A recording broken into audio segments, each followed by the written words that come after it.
Oh, shalom, shalom. Today is the day. Today is the day. Yahweh Hashem Yahweh Shai. Lord willing.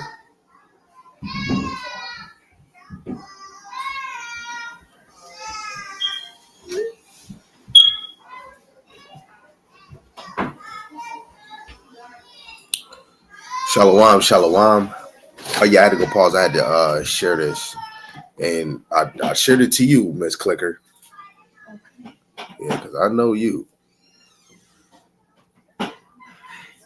Lord willing, this is edifying.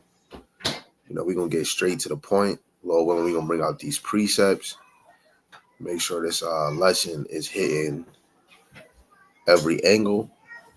Of course, a lot of people might this might be a basic lesson, but it's very important. Shalom to the brother Yeremia, Yahweh Shemashai, Barakatah. Shalom to the brothers and sisters that's going to be on the YouTube channel behind the scene. And of course, because it's definitely okay. It's just if brothers do come up here, which I'm going to say multiple times, if you do come on the stage or request up, I would like for you to speak louder. Let me make sure.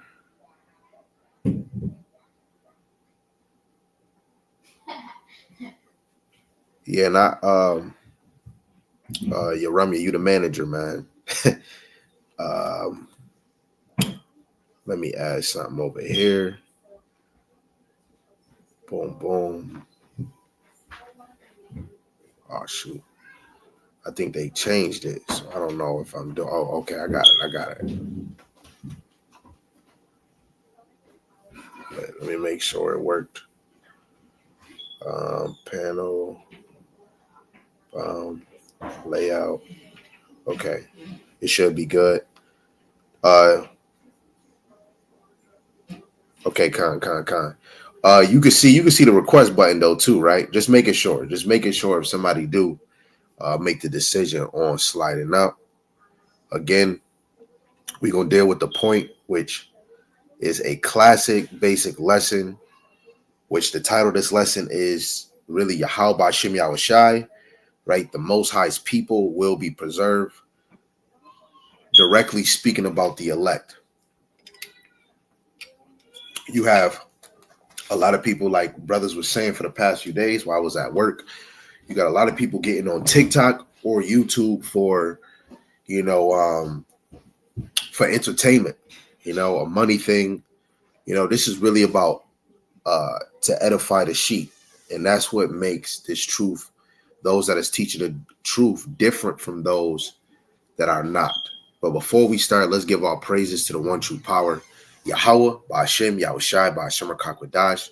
Those that's new to the channel on the YouTube, Yahweh is the Most High God. Yahushai is who the world innately calls Jesus, JC. Right? We want to give double honors to the elder apostles and the elders of Great Millstone who rule well and teach well through the Spirit. And a mighty shalom to the hopeful elect in the same spirit that are scattered four corners of the earth. Lord willing, y'all can continue in sound doctrine. Shalom to the Akwaf, the sisters of his faith and his truth. Lord willing, that you continue to pursue your lot, which is being a loving and silent and virtuous wife. And Lord willing, Yahweh Hashem El Shai has mercy on the other brothers and sisters that is not in the faith. This lesson might go in other directions, but Lord willing, we're going to stay on point. If brothers got precepts, definitely drop them. For those that get on the joint, know that you can still be edified in the comment section, right? And those brothers that have moderator, that's moderators in this thing, anything that it's either inappropriate or a bot, you already know you can handle that, right? Questions being answered. If I'm not seeing it because I'm over here reading precepts, brothers, please, definitely answer. Hey, if need be, you could come up on the stage and we can deal with the point. Okay. So, preservation is promised to Israel alone, no other nation. And this is what we teach. It's all about the Israelites, the Black, Latinos, and Natives. When I mean Black, I mean the African Americans, the Jamaicans, and the Haitians, which you could look at, the 12 tribes chart, which is really mainly speaking of those that are in Babylon, America, right? Let me see. Somebody says I'm part of the camp of SOZ Orlando, Florida. I love tuning in, kid. Okay. Well, majority of us that come on this side, we are under Great Millstone, right? GMS. So let's deal with the first precept that I have right here down. Let's go to Psalms 121 in verse 7 and 8.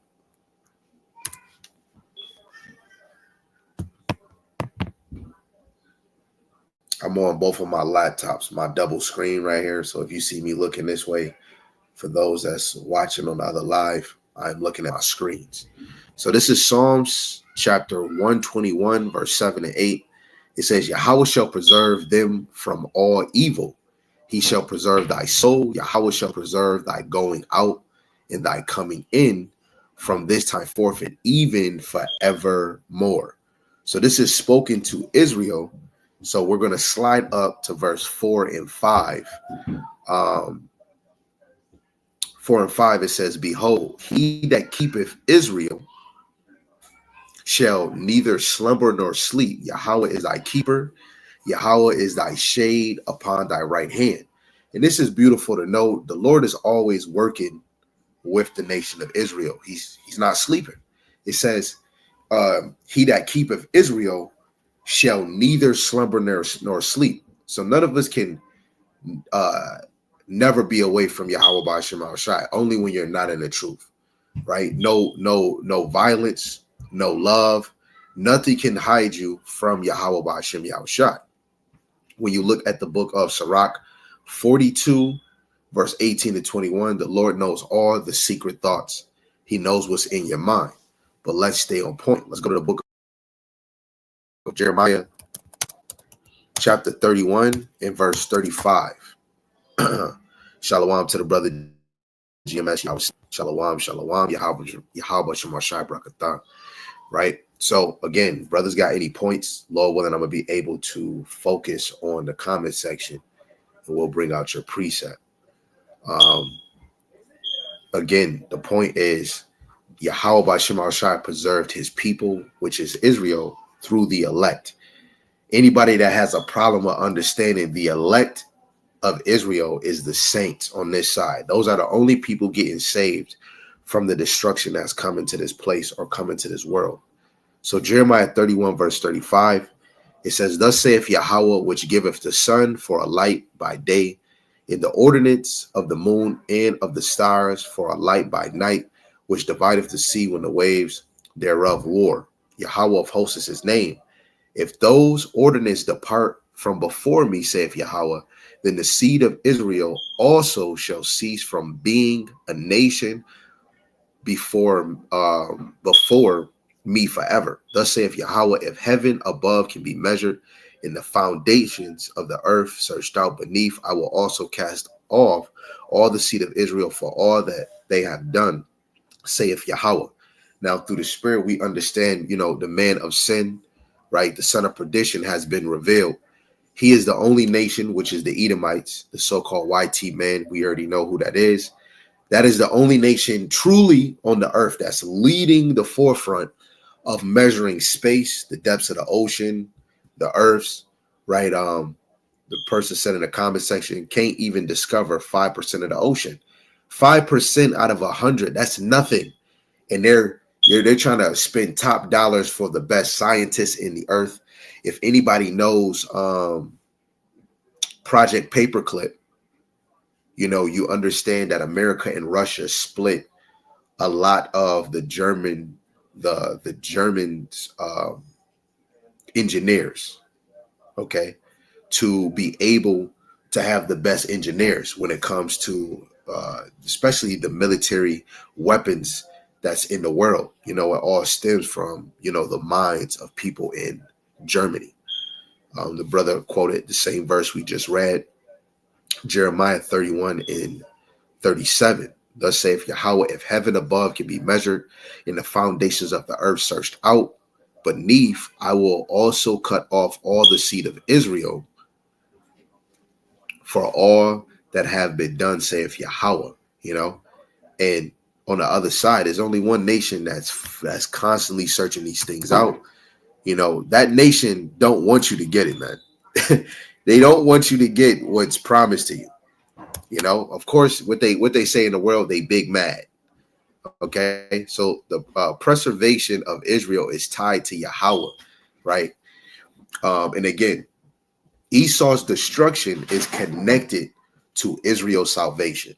We can't have salvation unless Esau has destruction. Plain and simple. Okay, we can't have salvation unless they have destruction. This is Malachi chapter 3, verse 6. For I am Yahweh, I change not. Therefore, ye sons of Jacob are not consumed. Where is the other nations mentioned in that verse? Because there's going to be multiple nations that's going to be consumed. Yes, there's going to be multiple other nations that's going to be preserved. Not the same preserved what pertains to this lesson, but preserved in the case of the first crop of slavery. Okay, when you look at Psalms 1 and 10, Yahweh Shai has to sit on the right hand side of the Father until he make his enemies his footstool. Okay, how can the enemies be his footstool if they're not preserved from the destruction? That's why when you go to Isaiah the 2nd chapter, which backs up the point of them hiding in bunkers. When you look at the movie Kingsman, Ghostbusters, not Ghostbusters, Austin Powers, is multiple movies showing the elites having a place in the caves. 2012, you got to understand the elites are very secretive. Even governments is secretive. So again, Yahweh Shema Shai changed not. He's only dealing with the nation of Israel. Brother Yeremiah said Greenland, right? Let me see if I can look up something.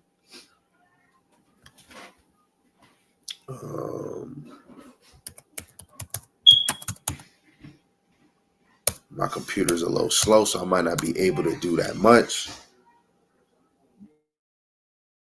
Is this what we're looking at? Yep, I think this is what we're looking at.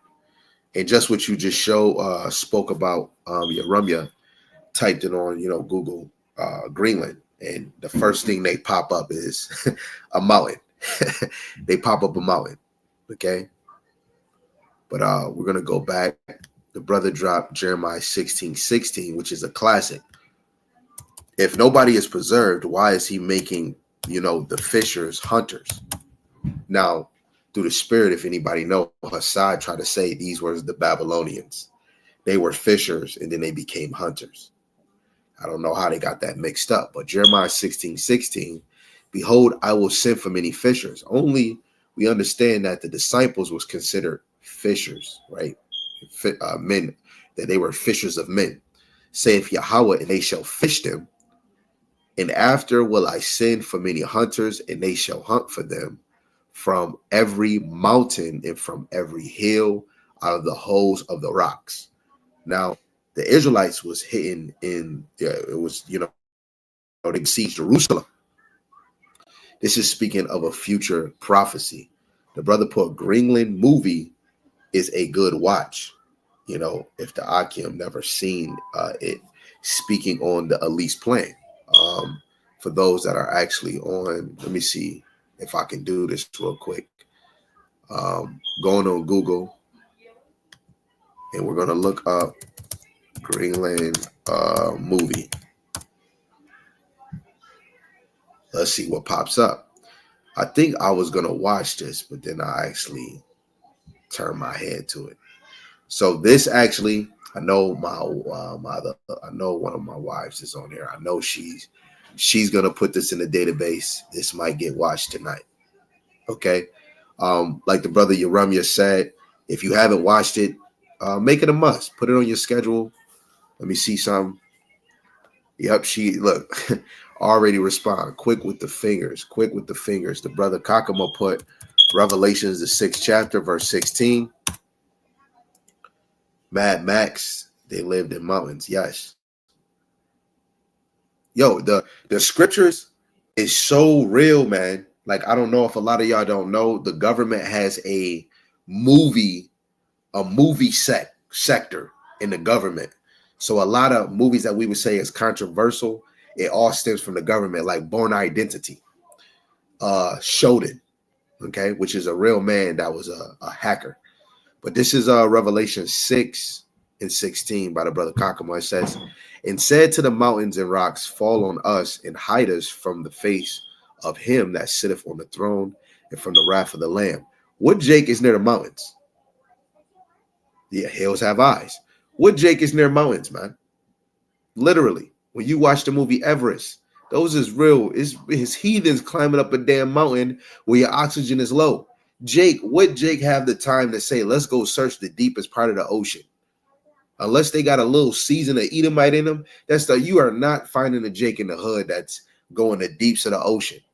I haven't even mastered living on land, and I want to go deep down in the ocean. Okay? You got Jake trying to live in the satellites for months at a time. What Jake is doing that? Like, you might be seasoned with a little Edomite in your system, man. Okay, we get on airplanes. Some of us want to jump, skydive, all that little extra stuff. But Jake down here, man. Okay? So now let's deal with another point.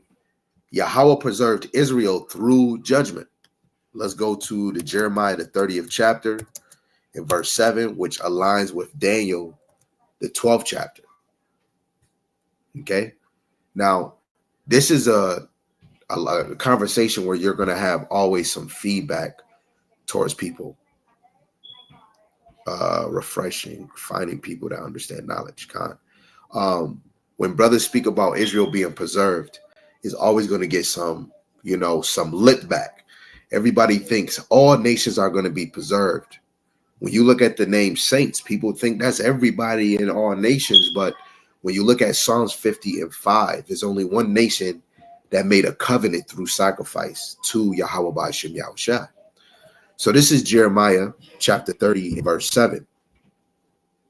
It says, alas, for that day is great, so that none is like it. It is even the time of Jacob's trouble, but he shall be saved out of it. And that goes off of the lessons that brothers do. What are you doing? It's a lesson I wrote down, and I did a lesson on YouTube. Are you working towards your forever kingdom? Is anybody in here working on that everlasting kingdom? Your diligence daily should show. I keep asking this when I do a live. What book is you reading today? What did you read today? If you had time to take a boo-boo, you had time to scroll on TikTok, YouTube, you had time to play the game, you had time to watch a movie, what book have you read today? What have you read today? Okay. So while we're waiting for people to comment what they read today, we'll keep on going. So Jeremiah 30:10-11. Therefore fear thou not, O my servant Jacob, saith Yahweh, neither be dismayed, O Israel, for lo, I will save thee from afar, and thy seed from the land of their captivity. And Jacob shall return and shall be in rest, and be quiet, and none shall make him afraid. For I am with thee, saith Yahweh, to save thee, though I make a full end of all nations. Whether I have scattered thee, yet will I not make a full end of thee, but I will correct thee in measure, and will not leave thee altogether unpunished. Before I look at what the brother is saying in the comment section, the Lord is going to correct us, man. The Lord is going to correct us. We've been through 14 captivities, 7 the least, 7 major captivities. This is a correction. What other nation is Yahweh Shem Shai speaking of being in captivity for their sins? Jake, you think being in America is for you to chillax? Yes, you got things that you can enjoy that's not considered unrighteousness, but this is your captivity, man. You're supposed to have a spiritual anger. Israelites, they're always mad. Yes, through the spirit. Yes, we are. But you think I live my life angry just for nothing? Have an attitude with everybody? No. We have spiritual anger, let alone at our own nation, because this is our fault. It's our fault we're in this predicament. Okay. Now the brother Yeremia muted the brother, so I'm not going to be able to read. So hey, the brother, he handled that. So again, Jacob's trouble is severe. You know, we're worried about a debate. Spiritually, you should want to be prepared. Jacob trouble is about to be the worstest thing you have seen. Even if you are of the elect, that is going to be a test for you. All the things you've been doing in this grace period is going to show in the time of Jacob's trouble. I'm going to ask a question. Lord willing, brothers and sisters should be saying the same response. What's the number one thing that you should be doing when the MOTB hit, the famine of word hit, and Jacob's trouble happened damn near simultaneously? What is you going to be doing? What should you be doing? Yes, that's right there. That is key. What's another thing? What's another thing? Come on, it's easy. Yep, praying and fasting. Yes, of course. Yep, hey, that's the faith. Yes, but come on, stop playing with me. Proverbs 18:10. Y'all speaking it, but stop playing. Okay, I see somebody said thanking the Lord, but how? What is you saying out your mouth? What is we saying out? Wait, hold on, praying fasting. There we go. That's what I needed. Yep, praising the name. That was plain. The brother said it. Praying, fasting, and calling on Yahweh by Shem Yahushai. Right? Let's go to real quick before I keep on speaking on Jeremiah 30. Let's go to the book of Judges, the 3rd chapter. We're going to do this again, but, you know, the opposite of, you know, we will sin. The Lord will save us. We're going to talk about when the Lord saved us. But in order for the Lord to save us, what did we do? So this is Judges 3 in verse 7. It says, the children of Israel did evil in the sight of Yahweh and forgot Yahweh, their power, and served Baalim in the grove. Therefore, the anger of Yahweh was hot against Israel, and he sold them into the hand of Shushan-Rishatham, the king of Mesopotamia, and the children of Israel served Shushan-Rishatham 8 years. Verse 9 is the point. It says, and when the children of Israel cried unto Yahweh, Yahweh raised up a deliverer to the children of Israel, who delivered them, even Nathaniel, the son of Kenaz, Caleb's younger brother. So what did they do? They cried unto Yahweh by Shem Yahushai. This is another reason when people say, we don't know the name. He has many names. You're not in this thing. You're not a real disciple. You haven't learned nothing. When brothers get shot, this is the number one thing. People that don't speak about the Lord, they get shot, a health problem. What's the number one thing people do when they get shot, when they just fall out? What's the number one thing? When they scared, life is knocking at the door. What's the number one thing people say that falls right off their lips? Terror, when somebody breaking in your house. The one girl woke up and it was a dude in her house with a whole flashlight. Yes, oh my God. Or they say, help me, Jesus. Yeah, cry out, Jesus. So those that's in the faith, what do you think they're going to be doing? They're going to be calling on the real names of Yahweh by Shem Yahushai. The brother said, what are you talking about, bro? I came in proud of my brothers wanting to speak. Well, okay, now brothers handling that. We'll just keep on going, right? So they're going to be calling on Yahweh by Shem Yahushai. That's what's going to make the believers or the elect different from the non-believers. Second, like I just told my family, when we look at the book of Acts, you see people came in the truth by hearing the word. Later on, you've seen other people coming in the faith by miracles. It's going to be men and women that come in this faith later on by seeing miracles. So for those that came in this truth by hearing the word, faith come by hearing the word, make sure not only you're hearing the word, but you're applying it. Okay? So again, for Jeremiah 37, 10 and 11, Jacob trouble is severe, but Israel is saved out of it. Speaking about the elect, Yahweh says that he will correct Israel, yet not make a full end of them. Basically, he's going to correct them. Faith without works is dead. That's beautiful. Let alone somebody should be able to see your work through your faith. Okay. but will make a full end of all nations where he has scattered them. Not saying he's going to totally destroy them, right? It's going to be an end. As soon as Esau fall, all nations are going to go in their rightful position under the feet of the Israelites, because second Ezra is the 5th chapter, no, the 6th chapter, verse 55, he made the worlds for our sake.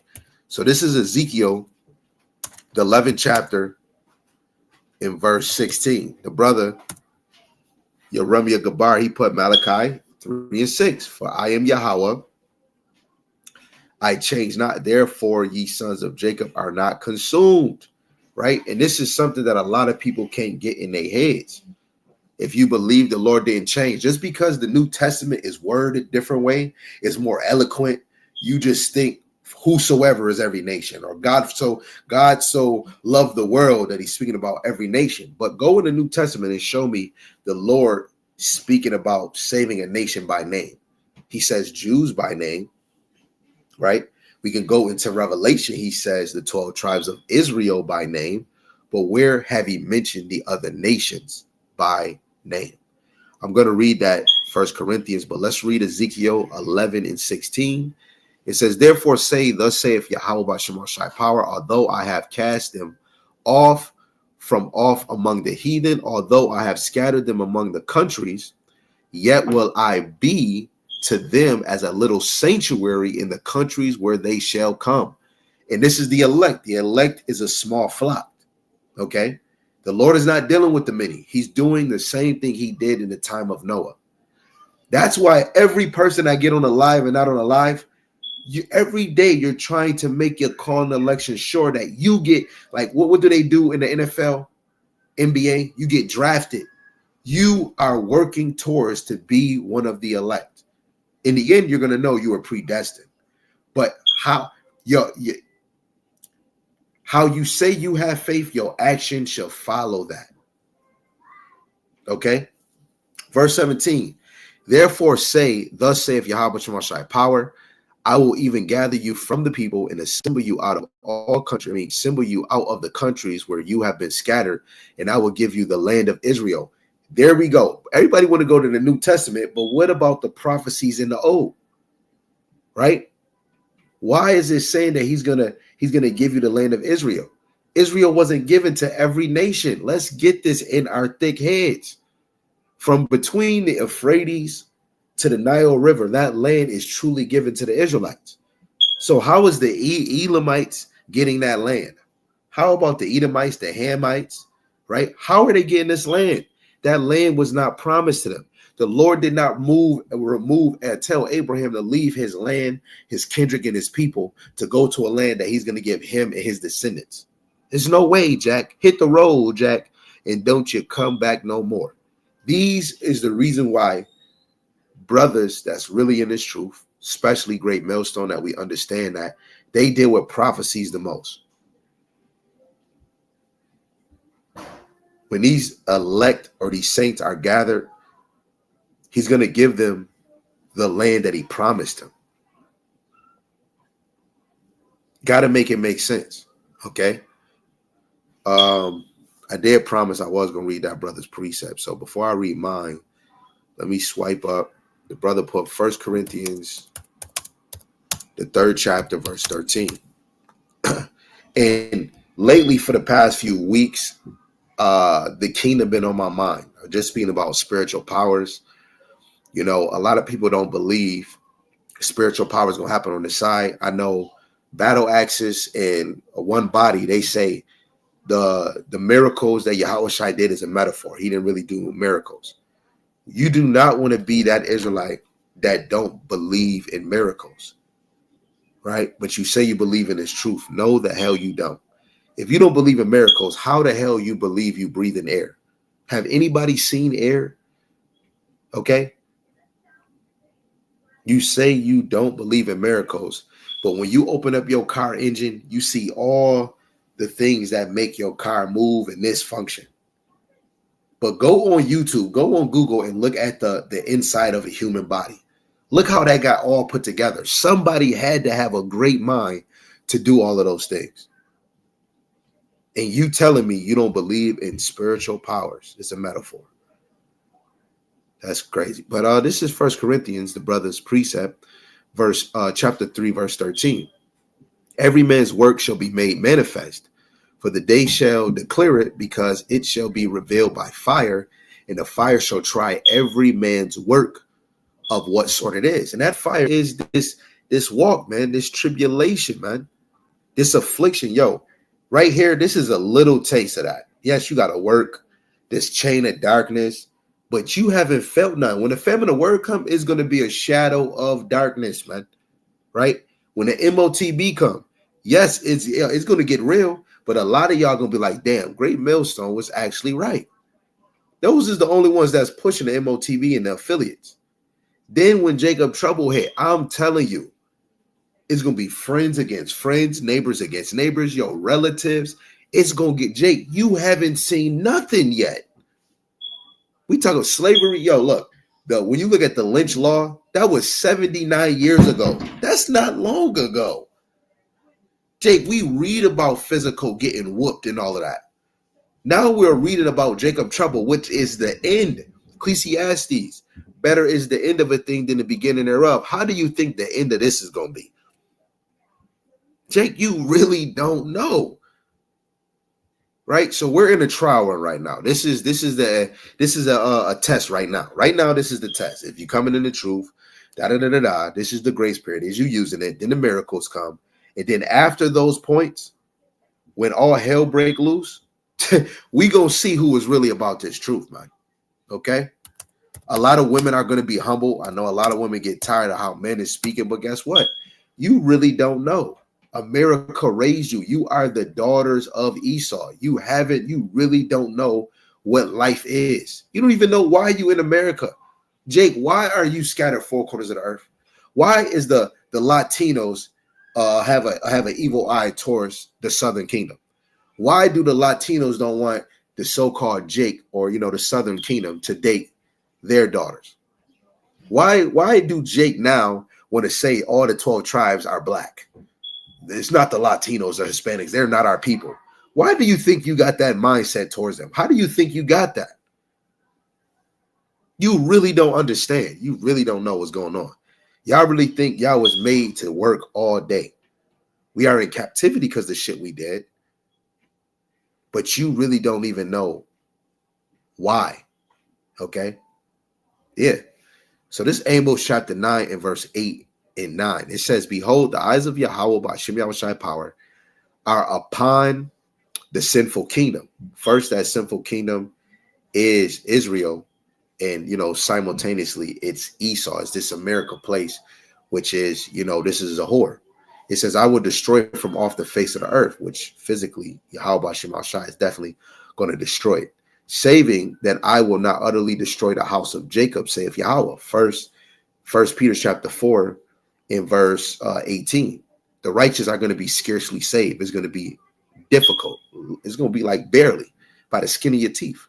For lo, I will command and I will sift the house of Israel among all nations, like as corn is sifted as in a sieve, yet shall not the least grain fall upon the earth. So the sinners of Israel are going to die. They're going to go night-night. Bye-bye. But the house of Israel will not be utterly destroyed. Israel will be sifted, but not lost. That's why every day you want to strive to be the elect. The question is, are you working towards your forever kingdom? Don't lie to yourself. Do not lie to yourself. Okay? What do your schedule look like? You know what I'm saying? But Yerumia is on the stage. You got to say something, King? Hey, shalom, Malak. Yahweh Shem Yahushai Barakatah. Yahweh Shem Yahushai Barakatah. Nah, I ain't really have nothing. Just something was said earlier. And I don't want to make no whole issue with this brother Zari Yah Israel, like saying that we can't judge, which that's what we're doing. Right? Mm-hmm. We're coming forth with judging. We're as Isaiah 58:1 states, cry out loud, spare none. Right? Tell Israel their transgressions and their sins. So we are, in a sense, judging our people. We're letting them know, hey, that this is wrong. This is wrong and this is wrong. So when a correction is given to you, brother, you need to take that. Okay, because we were simply correcting you out of kindness. All right, and that's what we're stating. Like, and you talking about, can brothers be brothers? We're not being prideful. We're not being egotistical or nothing. We're trying to show you the correct way. As every lesson that we're doing is trying to show individuals the correct way, so that you can move on and be on the right path, right? So I think you may have took it the wrong way, but correction is needed. As I quoted Leviticus 19:17, all right, rebuke thy brother and don't allow sin to be upon thy brother, right? So that's all I have to state, and I'm gonna just support you, bro. Wait, you said what again? What was the last point you said? I said that's all I gotta state, and I'll support you. You need me to read some scriptures or anything? Okay, just because you just said what you said, let's go to Deuteronomy 17, verse 18-11. And I know the point that you just said, and I'm just going to nail it right to the coffin. He said a correction is not always needed. That would be incorrect, because when you read the Bible, then that means the Lord overdid it. Okay, but let's read that real quick. Yeah, correction is needed, bro. If you're going off, correction is needed. Yeah. All right, you want Deuteronomy 17 and 18? Start at verse 8.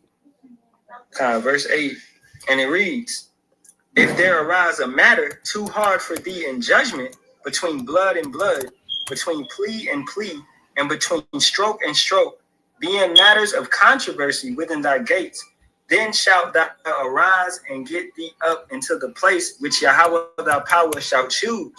Mm-hmm. And thou shalt come unto the priests, the Levites, and unto the judge, that shall be in those days, and inquire, and they shall show thee the sentence of judgment. Mm-hmm. And thou shalt do according to the sentence, which day of that place which Yahweh shall choose, shall show thee, and thou shalt observe to do according to all that they inform thee, according to the sentence of the law which they shall teach thee, and according to the judgment which they shall tell thee, thou shalt do, thou shalt not decline from the sentence which they shall show thee to the right hand nor to the left. Right now, go ahead. Verse 12.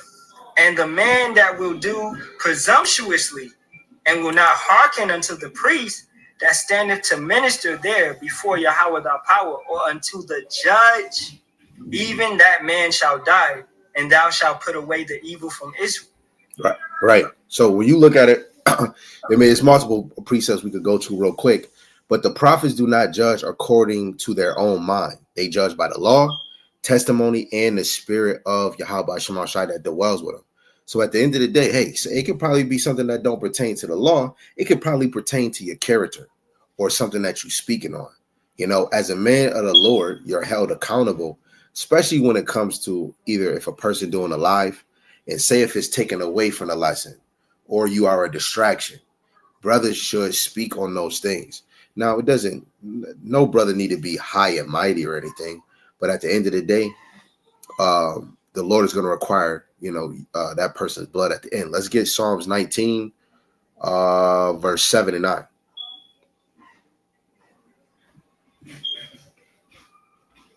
Psalms 19, verse 7 and verse 9. The law of Yahweh is perfect, converting the soul. The testimony of Yahweh is sure, making wise the simple.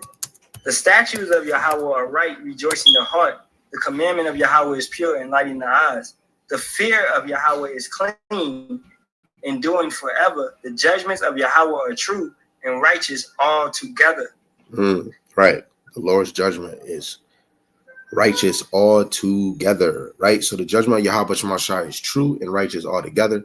At the end of the day, if a brother sees something, I'm not really fully paying attention to everything that's on the chat because I'm making sure I'm paying attention to the screen.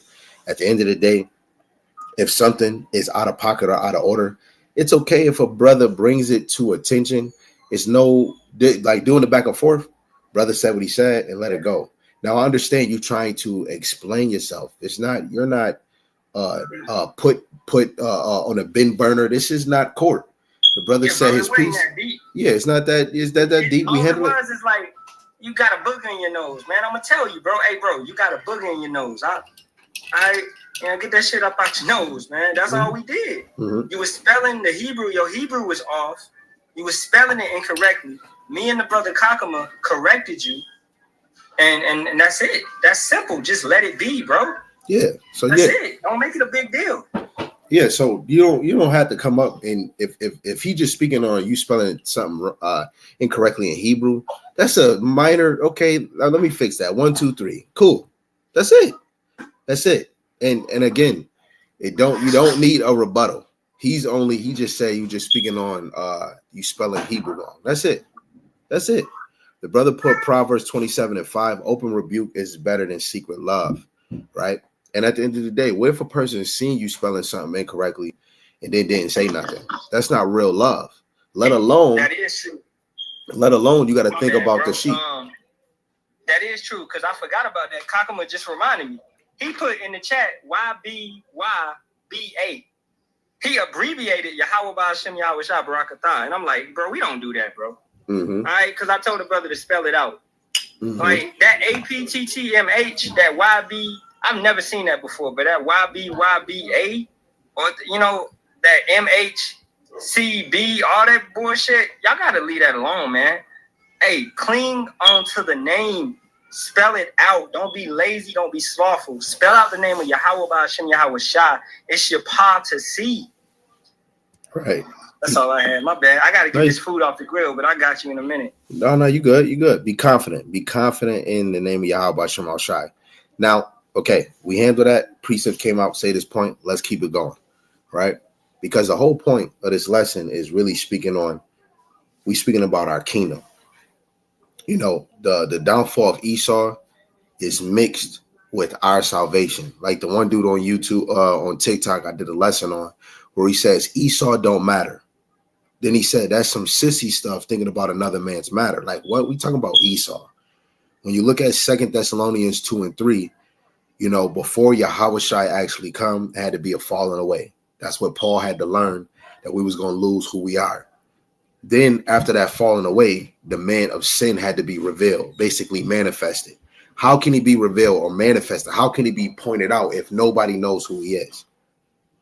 So you have to know who Esau is, right? So in the same, we speak about salvation. We speak about Israel being preserved, which is the elect, right? Starting with the elect. We speak about these things so much because a lot of y'all are not going into prophecy. Now, because of my computer do be acting slow, I'm gonna get the physical. This is the book of Sirach, chapter 43 by the brother Yeremiah Gabar. Sirach 43 in verse 30. And this is what it reads. I start at verse 29. It says, Yahweh Shemashai is terrible and very great and marvelous in his power. When ye glorify Yahweh Shemashai, exalt him as much as ye can.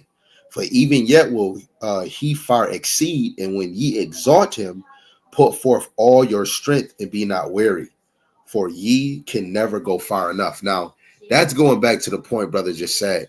We can never go far enough by, exalting Yahweh Ba'Shem Yahweh Shai. So even out of word of mouth, how I just said Yahweh Ba'Shem Yahweh Shai, even when you texting or typing, Yahweh Ba'Shem Yahweh Shai, sidebar. Let me go in somebody else's shoe. If I was using doing the same thing the other brother was doing, and the brother told me it's going to click with me like, dang, that makes sense. You know what? Let me go ahead and do that. It's nothing wrong. Brothers is confident. They excited about Yahweh Ba'Shem Yahweh Shai.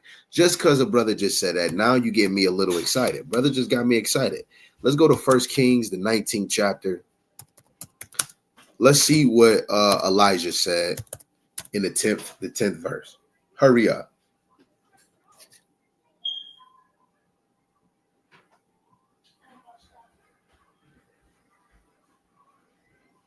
No, Ram Gadol Gabarium. No, I am under great millstone.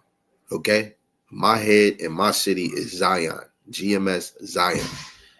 This is not Ram Gadol. No. And regardless, the Bible is the Bible, man. Yeah. The scriptures is the scriptures. The precepts is the precepts.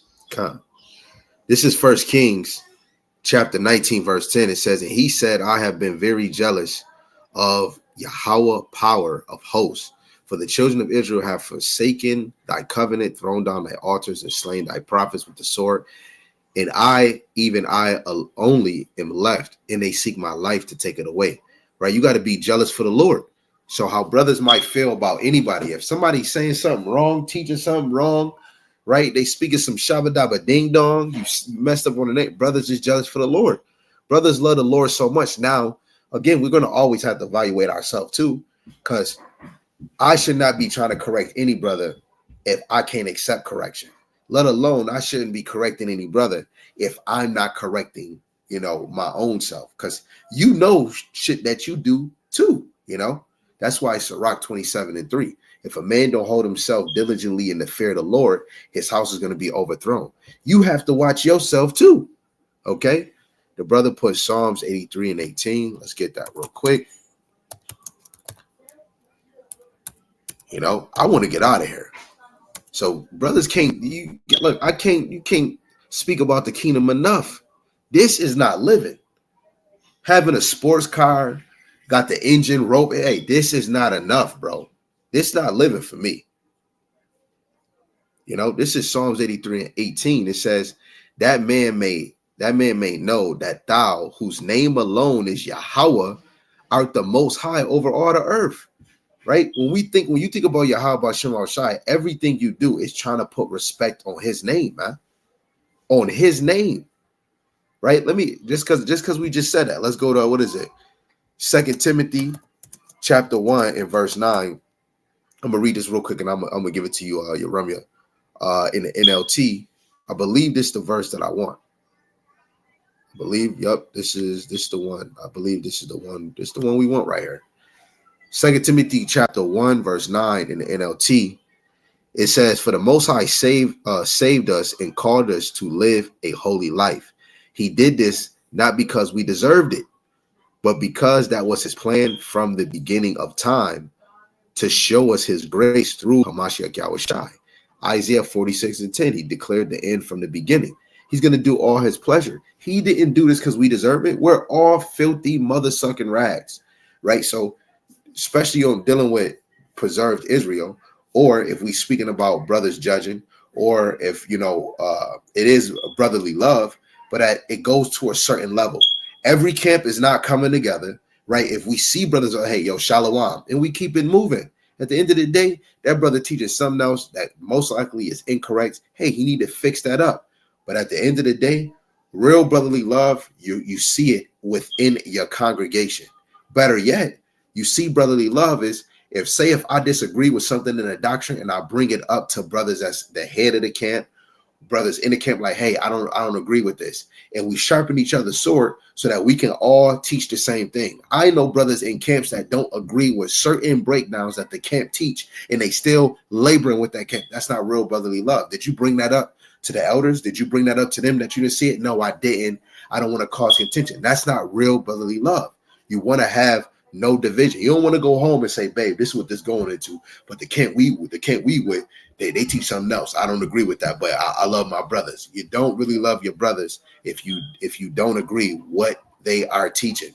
We don't deserve this. So that's why everything you do on this side, you're trying to pursue to be the best version of you. You can never do it. I'm not Yahushai. You damn sure ain't either. But you supposed, like Michael Jackson, the man in the mirror. Every day you got to look at yourself, man. Every day you wake up, your breath stink. You got to go and be like, yo, should I brush my teeth? That's on you. So brothers should be striving to make themselves worthy in the eyes of Yahweh Hashem Yahushai. Because you don't deserve this, man. What if you woke up tomorrow and you was an Edomite? What if you woke up, you was a Moabite, man? You was a wash pot. You ready to clean some nails. Go ahead, Yeremia. This is Luke 17:3. Take heed to yourselves. If thy brother trespass against thee, rebuke him. And if you repent, forgive him. Mm-hmm. Like we saying, this ain't even that big of an issue, bro. This was minor as hell. It's just something with, you put an I in the sham versus the E. I mean, Slaki versus the A, right? So it's not minor. So don't make it a big deal, bro. Just take it and be like, okay, the brothers gave me the correction. Boom, boom, boom. And then be like the Church of Berea. Study it up. Look it up. See how Bahasham was really spelled. See how Yahweh Shai was really spelled. Right? That should be on you to do your homework to make sure that you're spelling these things correctly and moving in the right vibration. Right? And that's it. It's don't, because you and we know, I saw it. You said, so I was right when the brother said that Yahweh is going to correct us. Yeah, Yahweh is going to correct us, but understanding that the prophets are the voice of Yahweh Ba'ashem Yahweh Shai. Yeah, he corrected us. Amos 3 and 7. So he's sending his men to give mercy. That's mercy. By the brother being on his live, teaching and preaching right now, that's mercy. By us hitting the corners in the streets and teaching, that's mercy. Right? So that it's, bro, it's not gonna be straightened up in the chair. We're gonna be going in the chariots. As the scriptures say, you got 5 wise virgins, you got 5 foolish virgins. Mm-hmm. Those 5 wise virgins were already corrected, and they were ready, and they knew what they had to do. Virgin means to be pure. Mm-hmm. They're going into those chariots being pure, being clean, and a ready mind. Mm-hmm. Yahweh Shai is gonna come back and see his servants serving and coming correct and coming proper. Mm-hmm. All right, it ain't no debate spirit, brother. Mm-hmm. Okay, we don't debate. What I'm telling you is facts, and all the other brothers in the comments will support, as they are supporting with precepts. You the only one in here that's looking at it with a debate spirit. Put that back. All right. Yeah, you I got one more precept, and then my brother got it. And let's go to Proverbs real quick. Put that back downstairs. And this is Proverbs 13 and 1. A wise son heareth his father's instruction, but a scorner heareth not rebuke. That's why I took you to the law. Leviticus 19 and 17. Suffer not a sin upon, my brother. And we're not holding no grudges, as the same scripture says, man. Mm-hmm. All right, so don't think that anything we're saying is personal. It's not personal. I don't know you from a can of paint, bro. I just corrected you because I saw something that was incorrect. That's it. Don't make it a big deal, man. Mm-hmm. No, this is a sidebar. This is why, like Pastor Gabar said, he said, sometimes you'll do a lesson, it'd be a lesson within a lesson. And man's going is of the Lord. It's not just only, like I tell my family and many multiple people, this is not only about one person. This right here is an example for anybody. Sometimes the Lord will use you for somebody else. Actually, you got to think like, yo, hey, this was a lesson. I did lies where brothers had to say something to me. It could be a minor or a big correction. Guess what? It's not the end of the world. I'm still trying to pursue. So guess what? If that correction is something that I can fix, I'm about to fix that thing, man. Right? So because it's all about cleaning your damn garment, man. Right? 2 John chapter 1, verse 9. Whosoever transgressive and abideth not in the doctrine of Hamashiach, which that same doctrine is the doctrine of the Most High.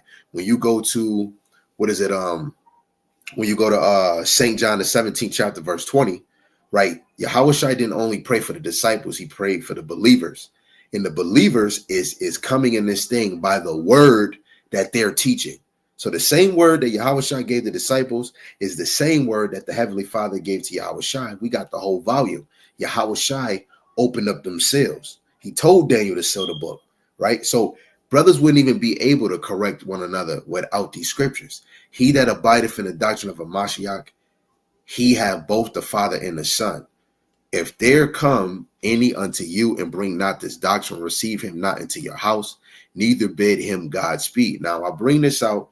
I told my family, oh, wait, hold on. Let's not bring nobody in the house because they're in a different doctrine. Guess what? It's going to be hard to do that. Your landlord got to come in your house. He probably he probably believe in Yu-Gi-Oh. You know what I'm saying? It's hard. It's hard to really maneuver around that. But then it's certain instance where you have to. That's why your house is your domain. That's why you don't want to bring that weird energy of teaching another name, abbreviation. Because if you're doing that online, most likely brothers going to think you're doing that offline, right? If a woman's saying, I believe in Yahweh Shai, but you saying Yahweh, I'm sorry, sis. When you pray, you say, oh, praises Yahweh. You're not saying the Heavenly Father's name. If you believe in that name, you're going to walk what you're talking, and your talking is going to match what you're walking. You got it, Yeromia. Exactly. So you saying you never sin. Okay, we're not saying that you sin. We're just saying that you slothful. YBYBA. All I've never seen that shit in my life. That's a worldly ass, trendy type of. You gonna hashtag the Lord now? Hashtag YBYBA, bro. Come on, man. Spell out the name, bro. The name is supposed to be praised without all generations, throughout all generations. Stop bringing that Edomite ass vibration to the name. Nah, ain't nobody gonna let you speak, bro. We ain't bringing that YN spirit into this thing, man. YBYBA, APTTMH. All you Israelites in the background that's listening, y'all need to cut that bullshit out. Call on Yahweh, Bahasham, Yahweh Shai. I'm tired of this shit, man. You ain't going in the chariot talking about some YBYBA, YBYBA. That shit is not happening, man. All right, I feel like my brother Yasha'Allah right now, man. All right. Hey, man, you better call on the names, man. Call on Yahweh Bahasham, Yahweh Shai. That is the strong tower. Proverbs 18:10, Acts 4:12. That's the only name that's going to save you. All right? You got it, bro. Man, let's move on, man. This dude. No, I'm not going to lie, brother. You just brought up a lesson with a lesson, and we're going to have to deal with that lesson. Let's go to... you got my blood pressure high, bro. let's go to Malachi 1:11. Okay, I got you. Because whenever the name come up, it's kind of hard. You gotta go into the name now. You got to. This is Malachi 1:11.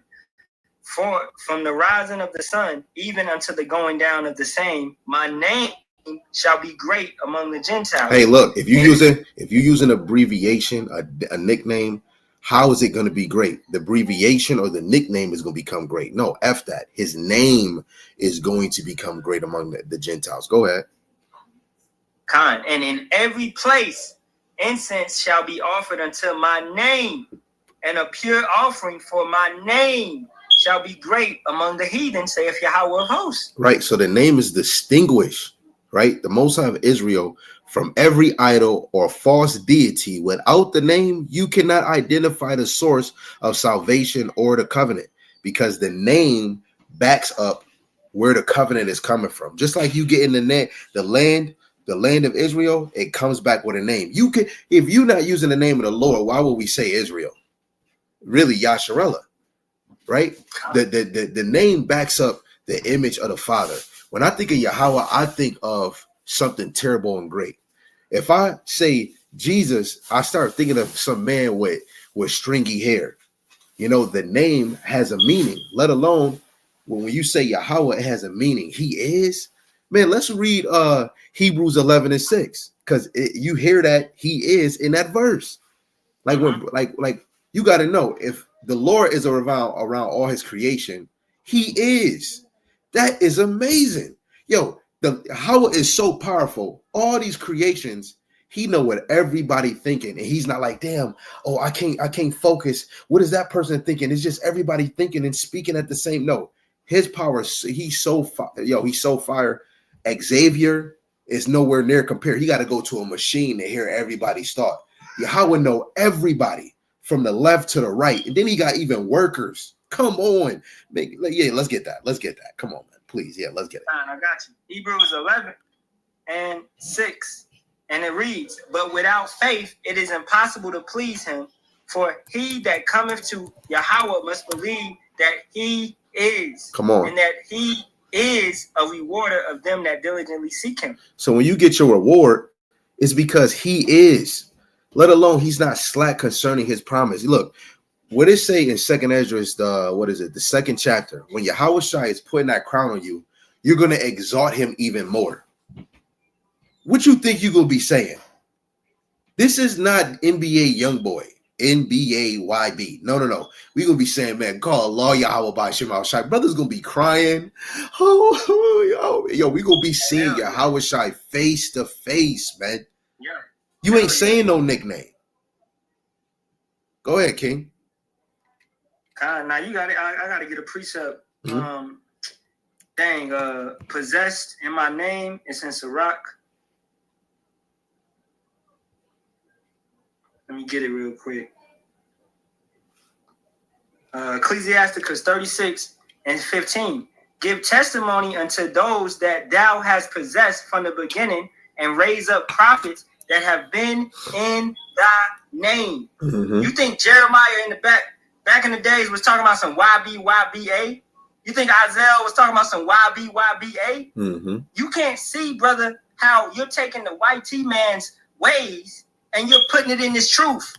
You doing all this damn talking in the comments, man. When you don't see, you're being a trendy ass Israelite. You're being a trendy ass Israelite, man. Take accountability for yourself.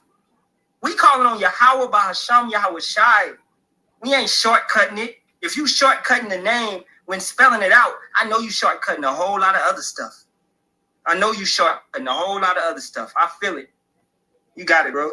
I'm gonna read this. You can get Acts 4:12, Joel 2:32, and it shall come to pass that whosoever shall call on the name of Yahweh shall be delivered. For in Mount Zion and in Jerusalem shall be deliverance, as Yahweh have said, and in the remnant whom Yahweh shall call. Yo, I'm about to call him the Lord forever, like good or bad.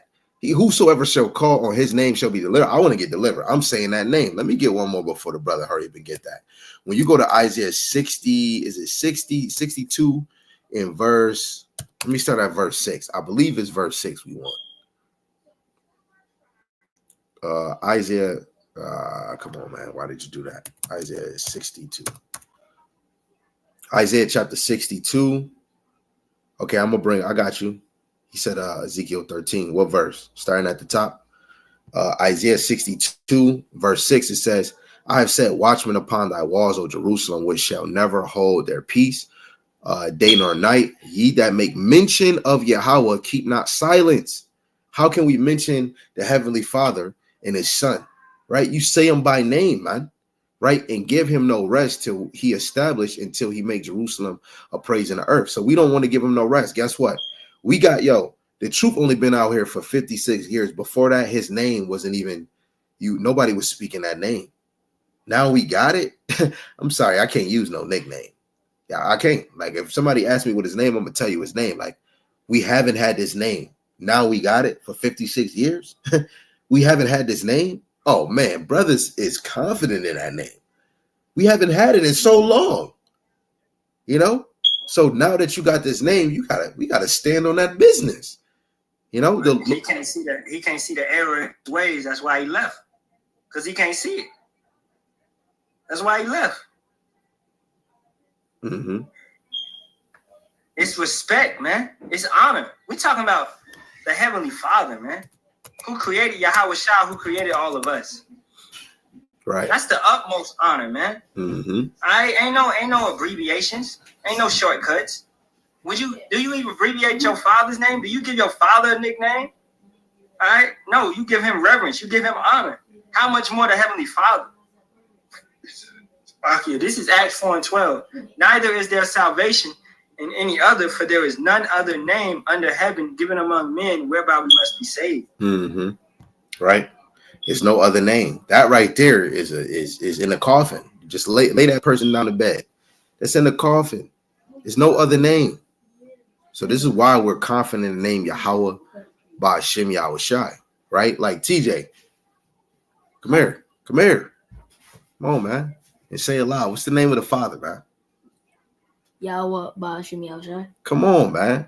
Is that name important? Yeah. Come on, say it louder like you mean it. Yeah. Yeah. How old is you, man? 12. Right. You know what I'm saying? Is Jesus real? No. Huh? No. Say it again. No. Come on, man. We don't, man. Look. If you coming in this truth and whatever you promoting, brothers are gonna start thinking that you on the other side. That's the shit you doing on the other side. Oh no. I really meant this. I was just saying that because of nah, bro. You meant what you meant. Hold on. I gotta mess with you. All right. How old are you? Say 12. All right. What's the name of the Father? Yahweh. What's the name of the Son? Yahweh Shai. All right. What, all right, you go ahead. We gonna do it to him. You go. Yo, look, side part. Let's get Sirach, the 30th chapter. I believe that's the one we want. Now you good, King. Go ahead. Yeah, let's get Sirach real quick. This is for women and men, because brothers just brought they son on a joint, and this was it ain't nothing really too big, but this is just an example. If you see me teaching on here and on YouTube, it's to show when you get this truth, you ain't trying to be selfish. When you go into the highways and byways, you teaching the nation, you teaching the elect, and when you come home, Lord willing, your family understand what business you on. And now if our children got the greatest imagination. They believed in the damn tooth fairy collecting a tooth and leaving a quarter. So when you start speaking about Yahweh Ba'ashem Yahushai, them children take that and go the distance. So it's always a smile when you hear children say the name of the Father and the Son. So you got that Sirach 30? Starting at the top? Yeah, let's start at the top. Sirach 30:1. He that loveth his son causeth him often to feel the rod, that he may have joy of him in the end. Right, so that's that correction. Go ahead. He that chasteneth his son shall have joy in him, and shall rejoice of him among his acquaintance. Right, this is what we just did. You speak well of your son, let alone people start smiling. But go ahead, King. He that teacheth his son grieveth the enemy, and before his friends he shall rejoice of him. That's the main point. When you teach your son, you got to know through the spirit is grieving the enemy, because Esau wants to pollute your children. That's why in education, what did they start allowing? They started allowing LGB 1, 2, 3 read at school. They was doing that at my children's school, right? They're trying to pollute the children with this type of understanding, because it's easy to manipulate our nation in the youth. When you older, you're seasoned. That's why it's hard for women or certain men that's seasoned in this world to leave away from that when they so used to it. But if you are of the elect, soon as you receive this truth, you can't even leave it, because the elect is bound, right? So just know every time you teach your son, even with your daughter, but really your son, because he's really the prize, because he carries a nation in his McNuggets. So when you teach your son, your enemy don't like that. That's another man out the grasp of his hand. Now, go ahead and read verse 4. Oh, stop. Let me get back to my sword. 1 second.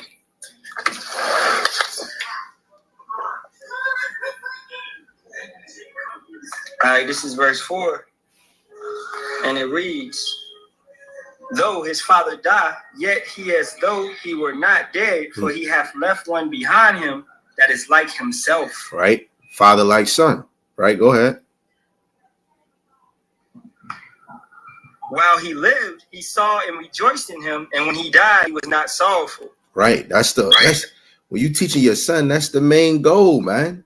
What if your son become a man, he lay with a woman, and then now he got his own household? You want to teach your child right so that they would never leave or stem away from what you taught them. That goes back to that Proverbs 22.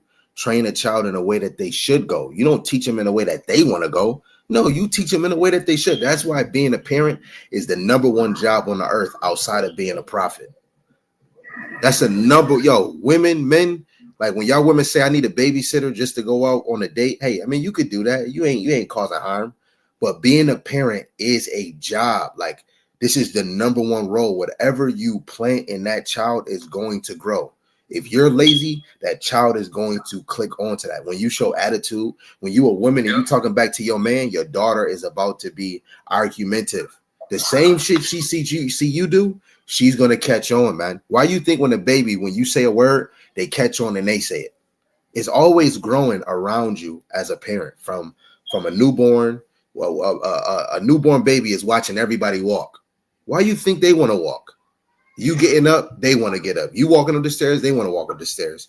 When you start talking, when you doing all that talking, then they start saying, they start talking, they can't shut up. They're getting it by watching, always learning. Okay. All right. And I want to add to that because, somebody in the comments said, who taught you? And, we coming from Great Millstone, and you can tell, right? Because we have that discipline. We have that understanding. We have the order that we run our lives. You can go through all TikTok and see that nobody runs lives like us brothers, man. That's under the umbrella of Great Millstone, right? So we taught by the right teachers. Our parents actually cared about us because those men, our elders, are our spiritual fathers, as the scriptures say. So, and we show respect to our spiritual fathers, man. Double honors always. Yeah, right. So, hey, we in the right household, the tabernacle of David. You got it, bro. Just because you just said that, St. John 10:2, it says, "But he that entereth in by the door is the shepherd of the sheep." The door is Yahushai. So any man that's coming in here that becomes a shepherd, he's a leader, well, a teacher. It doesn't matter. Of course, you got elders, you got apostles, you got other brothers that's well seasoned. But all the men of the Lord that are teachers in this thing are shepherds. Let alone you brothers that are not teachers, you are a shepherd in your household.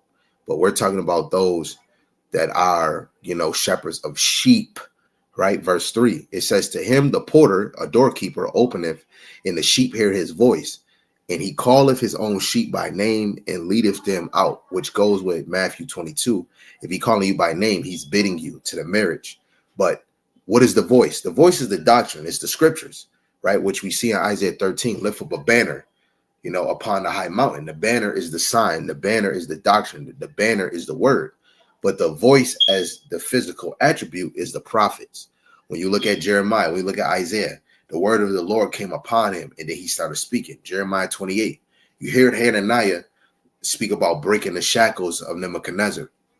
Then the spirit of Yahweh Shema Shai entered into Jeremiah, and he started to speak.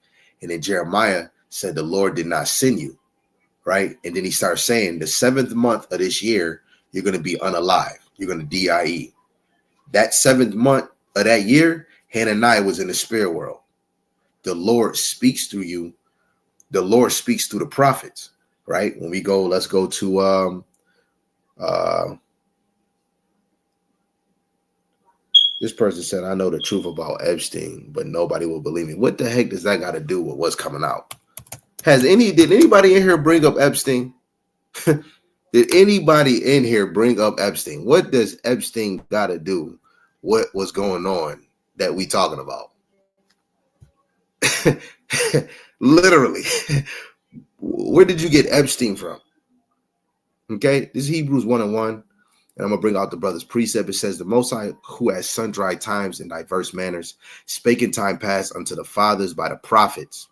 So the Heavenly Father in the ancient world spoke to the fathers by the prophets. Even Adam, when it says the voice of the Lord was walking in the midst of the garden, that was really the prophets. Prophets always been around. Oh, they didn't say him by name. If it's 144,000 prophets, right, which is the elect of the elect, 144,000 men of the Lord haven't been mentioned by name in the Bible. Even when you go to 2 Maccabees, the 7th chapter, those 7 sons was not mentioned by name. We can hold on that. Verse 2, "And having these last days spoken to us by his son, whom he have appointed heir of all things, by whom also he made the world." So how is the Yahushai speaking in these last days? By the Rakak Wadash that's coming in his name, right? So in order for brothers to really be teaching, they got to have, the Rakak Wadash. Some brothers got different levels when it comes to the Rakak Wadash, because don't think it's a small power, right? The Rakak Wadash is a power that is a heavenly divine. So it's levels to it. Brothers, like when you first come in this truth, you're in the milk. You might not know how to teach. You might not know how to deliver it. Then you grow, and you keep growing. It's just like school, it's a growing thing, and the spirit grows within you. When Yahweh Shema Shai come and get his elect, you're going to be filled with the Rakak Wadash. You're going to have a full wave of it.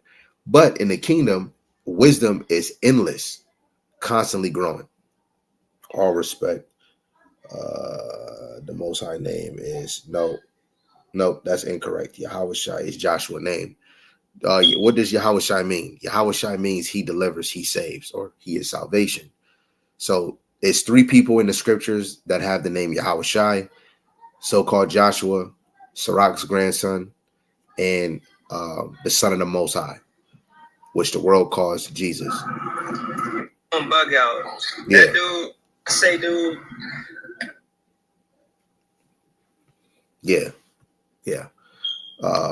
Yeah, but thou sayest, right? But again, to go back to the main point of the lesson, we just had to speak on the name, which we could go to multiple other precepts. It's very important when you got the name, use the name, you know, be connected to the name, because when the worst come, we're going to see who really is about this truth. And those that standing on the name now is the same ones that's going to be using the name when the worst come. Okay. So now, since we finished that point, let's get back to this. So the preservation through the covenant. Let's go to the book of Psalms 105. And you could tell me, bro, whenever you back or ready to want to read a verse, and we'll get to it. But this is Psalms 105 in verse 8. We're still speaking on the Most High's people will be preserved. For anybody that don't know, the Most High's people is the Israelites. 12 tribes. Those are the only ones getting saved. Those are the only ones the Most High care about. No other nation is getting saved. Because how can we say other nations getting saved? Let's say the other nations getting saved. Where they getting dropped off at? What land is given to them? Because if you're getting saved, you're going back to a land. So what land they going to? You got to ask that question, because through prophecy, the Lord is going to always give back Israel back the land of Yasharella. So where is the other nations going? What other nation land is getting rebuilded up with gold? We go to Revelations. I only see Israel's land, their kingdom, being built by gold. Okay, I'm gonna read that brother's precept.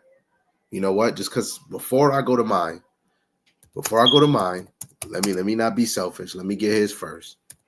1 Kings 6 and 13. Let's go to his precept first. What? In Aramaic? No, I'm sorry. When Yahushua was on the earth, who the world calls JC, when he was on the earth, he spoke Paleo-Hebrew. When the angel Gabriel gave the name to Mary and Joseph, he was speaking in the pure language, right? He didn't speak in modern Hebrew. That's why when you read in the scriptures, especially in that time, you don't hear him say modern or ancient Hebrew, because that was the natural language of the Hebrew Israelites. No, he didn't. What verse says he spoke Aramaic? You're not seeing that, right? Because when you look at the difference of Paleo and modern Hebrew, modern came way later. Paleo Hebrew is an ancient tongue, and in the spirit, the spirit world.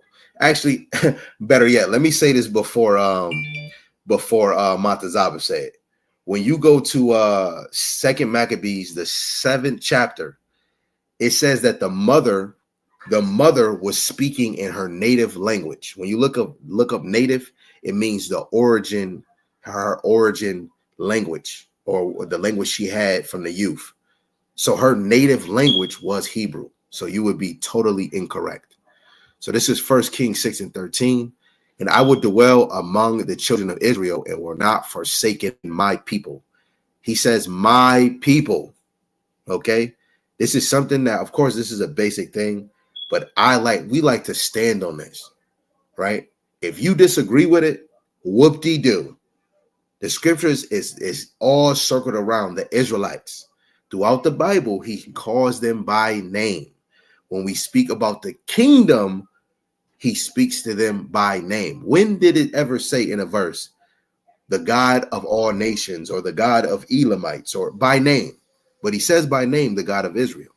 You got it, Yeremia. Kind of just to add, if you actually did your research to this individual Paul and whoever else is running with this, it's Hebrew artifacts in America showing you that the tribes came over here and they wrote in the Hebrew. They did not write in the Aramaic. Okay, when Cristobal Colon, which is Christopher Columbus, came over, he came over with Hebrew interpreters that spoke the Lashawan Kadash. They did not come over speaking Aramaic. Mm-hmm. Okay, so you need to actually do some research and stop talking out of the side of your neck, man. You got it, bro. Right, that's a fact. And we got to know that even, the Canaanites in that land were speaking that language. So when Abraham came over there, Where is the verse that Abraham was speaking Aramaic? You know, Hebrew was a pure language. Even when you read Babylon and Timbuktu, let me see, because I got my books. I got my books, man. We got books over here. This brother right here wrote this same book, the same author, you know. Okay. Paleo Hebrew is the language the Israelites spoke. Paleo Hebrew is the language Yahushua spoke. It's not really of a back and forth. It just shows where your understanding is. But hey, whoop-de-doo. So this is Psalms by the brother, Psalms 125, verse 2. As the mountains are round about Jerusalem, so Yahweh is round about his people from henceforth, even forever. You know how much that makes me? That makes me feel great. You know, Yahweh Ba'ashem Yahushai is round about his people, the children of Israel, right? So now I'm about to go to the verse that I was going to get first. Psalms 105 in verse 8 to 10. Why that shirt? I don't know what you're talking about. This is Psalms 105 verse 8 to 10. Is that the same person that said the wicked one in Epstein put people are too low IQ to understand? But that doesn't have nothing to do with the lesson. You brought up Epstein. Who gives a pickle? We ain't even speaking about him. It's a damn Bible-based live, man. If you're not in here to learn about the Bible, then leave. Right. Go make a live about Epstein. Go figure out the clues. And when you find out Donald Trump was on there, go tell the people. You know? So let's get back to this. Let's get to this precept. This is Psalms 105, verse 8. It says, he have remembered his covenant forever, the word which he commanded to 1,000 generations, which covenant he made with Abraham in the oath to Isaac, and confirmed the same unto Jacob for a law and to Israel for an everlasting covenant. When we even answer this, even when you go to First Chronicles, the 16th chapter, starting at 11, where is the breakdown to the oath, the covenant, and to the law of Jacob, the covenant to Israel, and to the other nations? This is why you have to know the history, okay? Let alone, why do people want to go back and forth and you never really sat down to dissect the scriptures? Let alone, a lot of people want to read the scriptures for themselves and get their own understanding. But we see in Romans, the 10th chapter, KJV, NLT, how are you going to understand about Yahushua or anything in the scriptures if nobody told you? Okay? So somebody, if you run me, you want to, if you want, we can actually get into this, that title right there. Because again, this point is going to cause friction when brothers say the Most High's people will be preserved, which is the Israelites, the elect of the Israelites, no other nation. Somebody is going to come with that question. So what is going to happen to the Gentiles? Do we, you want to get into it? I'm making dinner right now. Okay. I got about 10 minutes. I got to wrap out. Okay. This was Psalms 105, verse 8 to 10. Right? So now we'll get to that, but let me get this Isaiah 44 in verse 21. Hold on one second, Ak, before you say something. Let me get these verses. This is Isaiah chapter 44, verse 21 to 22. It says, remember these things. Hold on, you giving feedback on my side. Remember these things, O Jacob and Israel, for thou art my servant. I have formed thee. Thou art my servant, O Israel. Thou shalt not be forgotten of me. I have blotted out as a thick cloud thy transgressions, and as a cloud thy sins return unto me. For I have redeemed thee. Right? When we go, I believe it's in Jeremiah, Yahweh Shemashai is going to pardon us, forgive us of all sins that we have done. This is why the Israelites are constantly, especially when we deal with the elect, especially with this truth. Let me see. Is it 2 Chronicles, the 7th chapter, verse 14? right? It's all about Israel turning back to the Lord. When we look at Jeremiah 32, we turn our back from, the Lord, really, Jeremiah, from hearing this actual word. Hold on. Chronicles, the 7th chapter. I don't know what the heck just happened. Let me get the brother's precept. Let me get this real quick. So Second Chronicles chapter 7 and verse 14, it says, if my people which are called by my name shall humble themselves, pray and seek my face, right? Darash, right? You want to investigate these scriptures, let alone precepts that brothers brought out. You want to do your due diligence like the people of Berea, search the scriptures daily, whether those things were so, right? And through the Spirit, Lord willing, you'll be persuaded that that is the truth, right? It says, and turn from your wicked ways, then will I hear from heaven, and I will forgive their sins, and I will heal their land, right? This is the main objective. Jake, humble yourself. Be lowly in this thing. Seek the Lord. This should be your main prerogative or your main objective on this side, right? Now, before I get your Ramya Gabar's precept, let me get this brother's precept real quick. Micah, the 5th chapter, in verse 15. Where we at? Micah chapter 5, verse 15.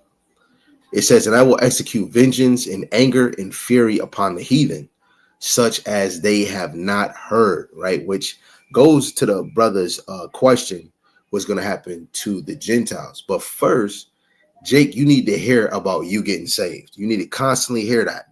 Hear that first, absorb it in, and then you want to understand, okay, if they're getting saved, is the other nations getting saved? And then you'll see the difference from the other scriptures. Because for us to get salvation, we have to get delivered. When we look in the history of what happened in Egypt, the Israelites got delivered from the Egyptians, right? The same when we look in the book of Judges. They cried unto Yahweh, and Yahweh delivered them. He heard their cries, and he delivered them from being oppressed by those nations that they got oppressed from. Where is the understanding of the Gentiles being oppressed for their sins and they calling on Yahweh Ba'ashem Yahushai? What verse is that? Where are we going to find that at?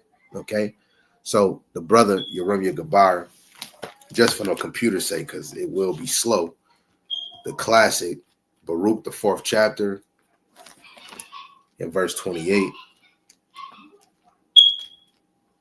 Salaki, Baruch chapter 4. In verse 28, and it reads, it says, for as it was your mind to go astray from the Most High, so being returned, seek him 10 times more, right? We should be on double time when it comes to Yahweh Ba'ashem Yahushai, right? And another way of seeking the Lord, of course we know by reading, but you watching videos, hey, if you outside, you go see the men of the Lord on the highways and byways, but look how the internet is, man. I can go right on my YouTube and see literally notifications. Who are you watching? There's no excuses, man. Notifications after notifications, man. Notifications, and everything we seeing right now is stemmed from just today. Man. Seek the Lord 10 times more, right? As much as you can. Yeremia, you had something you wanted to say, King? Yeah, I'm gonna just salute out, man. Yahweh Ba'ashem Yahushua Barakatham to y'all brothers in the comment board. All right, I'm about to eat, but hey, the Waterford bring me up. You know what I'm saying? Let me fellowship. Shalom. Yep. Shalom. Yahweh Shai Barakatah.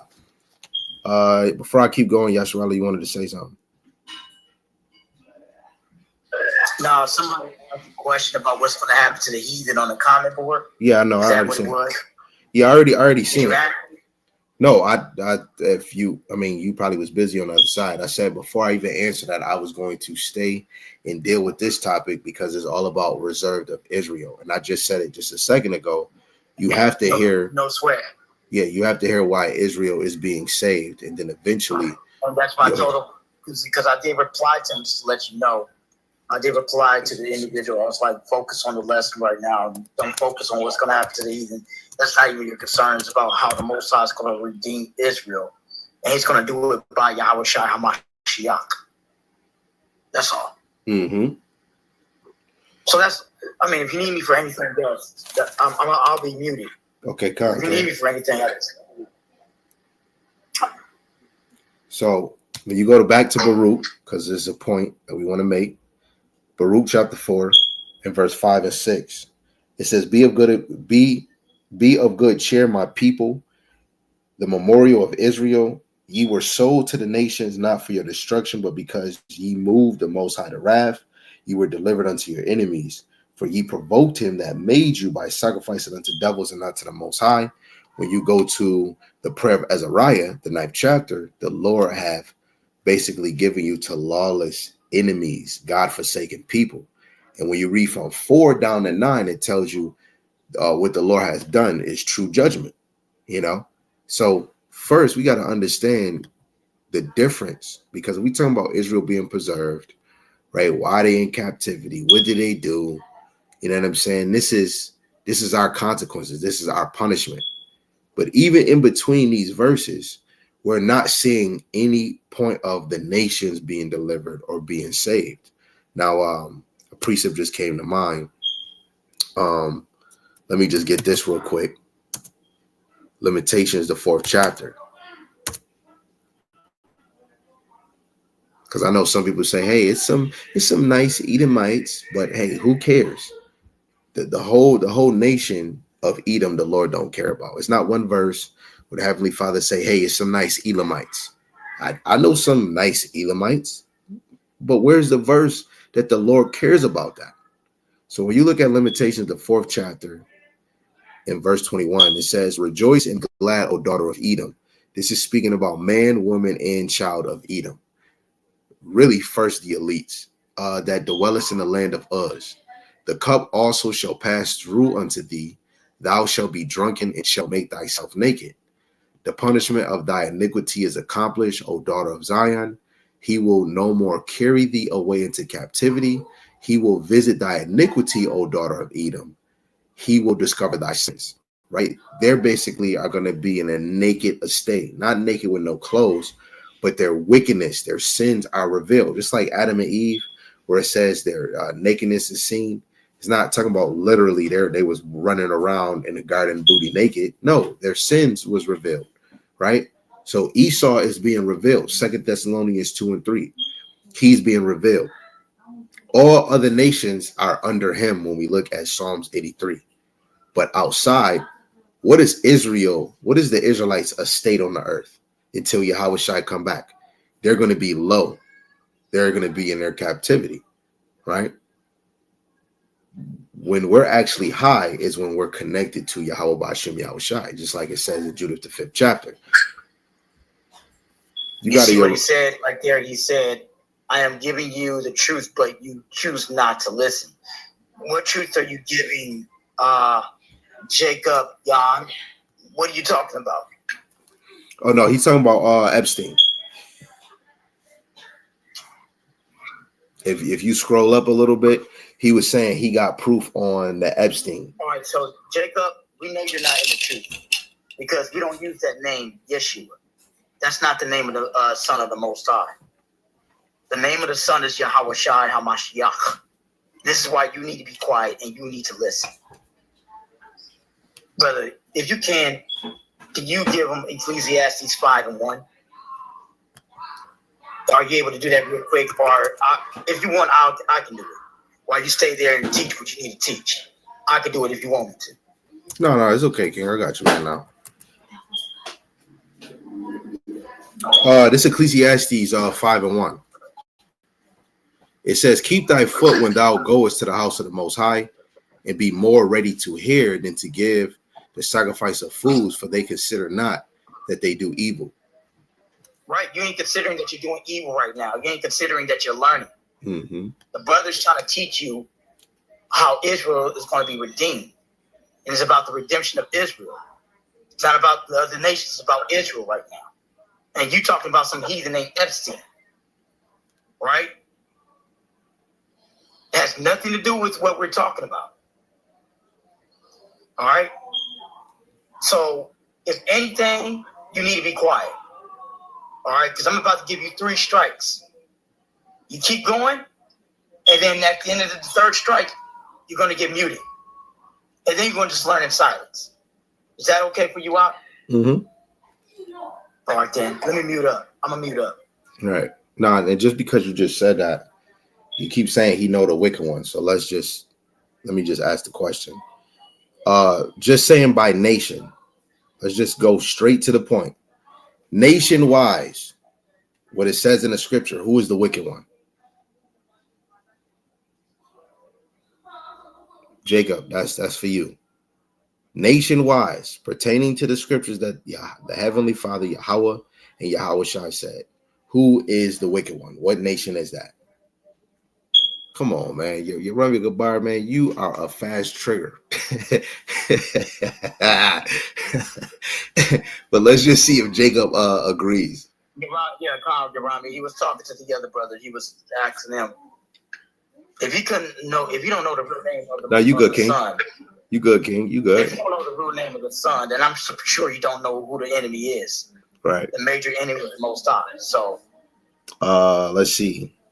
He just said 484, 106 west, north. Anything else? Wait, what? This man giving us longitude, latitude. that's strike 2. What the? That's strike 2. See, I try to help you before the brother said. I try to give you try to allow you to say your answer, but you're totally wrong. Like, I asked you what pertains to the scripture. Show me where the Lord said left, trigger, square, 484, 106 west, 3520 north. No, I said pertaining to the scriptures. Why do you even got Jacob in your name? Right. You sound like he's giving a cheat code to a video game. That is crazy. Yeah, I know. It's time for you to be quiet now. It's time for you to be quiet now, man. Listen. Yo, that's crazy. Your page say hidden wisdom dwells in the shadow of silence, revealing its profound truth only to those who listen with the heart. But I think the main thing you should do is show that shadow of silence. I can't, because I'm not a moderator with this page that I have right now. So, this is your other one. I mean, somebody else can mute them. So, oh no, that's okay. He good. He good. He out of there. Right. So let's stand back to where we was at.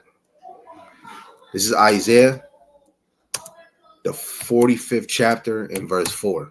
Again, this is a very, very important lesson, which we all should know. Israel, man. Jake, you got to understand what you went through, and we get to hear it in the scriptures, man. Isaiah 45 and 4. The things that's happening in this world, like, I don't know if brothers know, Donald J. Trump told, I guess he's trying to make some moves.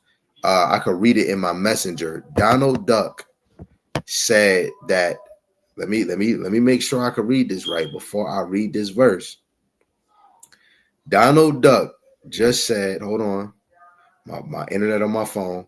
Donald Duck, this is a YouTube video. Donald Trump administration will fully fund SNAP benefits. This is through the Spirit going to line up with Isaiah 30, verse 1 and 2, Isaiah 31 and 1. Brothers and sisters, you are going to go back into the state of depending on Egypt. And a lot of y'all going to look at this man as a hero. Right now, this is the time. The more that we see America moving the way that they is for you to know we're getting closer to our redemption. So I'm going to play this clip real quick. And breaking just moments ago, the Trump administration said it will fully fund SNAP benefits as an appeal in federal court plays out. Following that announcement, North Carolina's health department said full benefits could be paid out as soon as this weekend. That's right. And earlier today, Attorney General Jeff Jackson announced that 50% of SNAP payments did go out this morning. In North Carolina, as of early this morning, SNAP payments started to be made, which meant that funds started to be transferred to EBT cards. That's roughly a 50% payment. Right now, it is going to be a 50% payment unless we prevail in court. So go ahead, Yeroma. You wanted to say something, King? You talking to me? Yeah, you got unmuted, so I thought you wanted to say something. No. I'm like, you can mute it because I already know about all this type of stuff that's going on. Mm-hmm. I was more about the scriptures you were going to go into, Isaiah 45:4. Mm-hmm. And the only request I got is can you read verse 5 with that? Because I want to ask a question with verse 5 to the audience. That's all. Okay, I got you right now. This Isaiah chapter 45 in verse 4 to 5. It says, "For Jacob, my servant's sake, and Israel, my elect, I have even called thee by name. I have surnamed thee, though thou hast not known me. I am Yahweh, and there is none else. There is no power besides me. I girded thee, though thou hast not known me." That's what a lot of people overmiss. I was talking to my elder about this and the brothers in my camp about this. Now, my elder and the brothers in my camp are right along with me. We tell you that we got to make it about the Most High. Talk about him and not Israel all the time, because Israel ain't going to do nothing but get their ass whooped and afflicted by the enemy if we don't cry out unto the Most High. And you even spoken on some of that regarding that. So we need to cry out unto the Most High. We need to call upon the Most High. But then there's scriptures that says, "I have girded thee, though thou hast not known me." So it's by the Most High's mercies for some of you Israelites out there that you may be getting these benefits back. But even if you are getting these benefits back, you're still hearing the message going out. Because at the end of the day, the famine of the word, that's by the Most High. He said he was going to do that. We didn't say that. The Most High said that. And while you guys want to come on the comment board, lose focus, and whatever the case may be, you're getting what the brothers are bringing out regarding this message. That's all I had to say. No, that's a very beautiful point you made, man. The brother Yasharallah be saying this in multiple lessons. Don't make it about Yahweh Ba'ashem Yahushai. Then truly, when you are doing a lesson, it's really about Yahweh Ba'ashem Yahushai, because you're using the scriptures that he have given us. You know.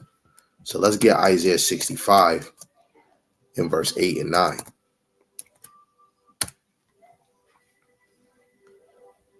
So this Isaiah chapter 65 in verse 8 and 9. It says, "Thus saith Yahweh, as the new wine is found in the cluster, and one saith, destroy it not, for a blessing is in it. So will I do for my servant's sake, that I may not destroy them all." Right? Who's going to be preserved?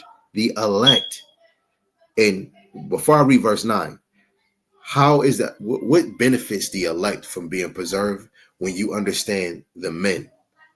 Now the world, especially you women, especially when you think about us having a glorified body, y'all going to be on the full understanding of knowing how important it is that the men of Israel, because it's really about the men of Israel being preserved.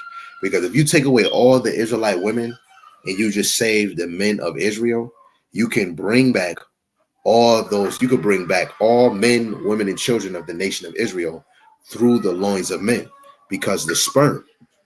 You got it, Yasharallah. I wanted to ask you a question, Gabar. Did you see that disgusting video of women trying to conspire against their own? Eve was trying to conspire against the brothers. I think I know what you're talking about with the KKK, right? No, they were talking on what is that thing called again? Clubhouse. Oh yeah. And hey, hold on for a second. Wait, what?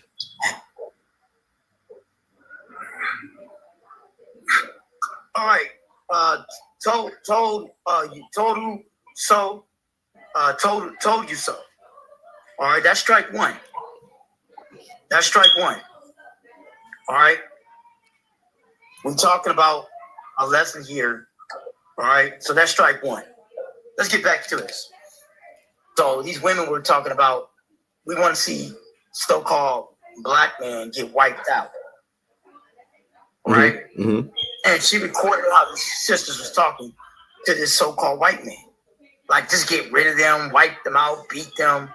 And I heard that video, and I shared that video on all the group messages. I don't know if you've seen that, but that's what our women were saying, Eve. And you made a valid point about the seed. The man carries the seed. Mm-hmm. And I wanted to assist you in that by you saying that. Go to Malachi 3 and 6. Malachi chapter 3 and verse 6. Mm-hmm. This is what it reads. It says, hold on, it's still loading. It says, for I am Yahweh, I change not. Therefore, ye sons of Jacob are not consumed. Notice what it says. Ye sons of Jacob. Now, here's evidence of that. You go to Judges. Go to the book of Judges, chapter 21, verse 13, and read it to verse 16. Okay. Judges chapter 21 and verse 13, reading to 16, it says, and the whole congregation sent some to speak to the children of Benjamin that were at the rock of Rimmon, and to call peaceably unto them.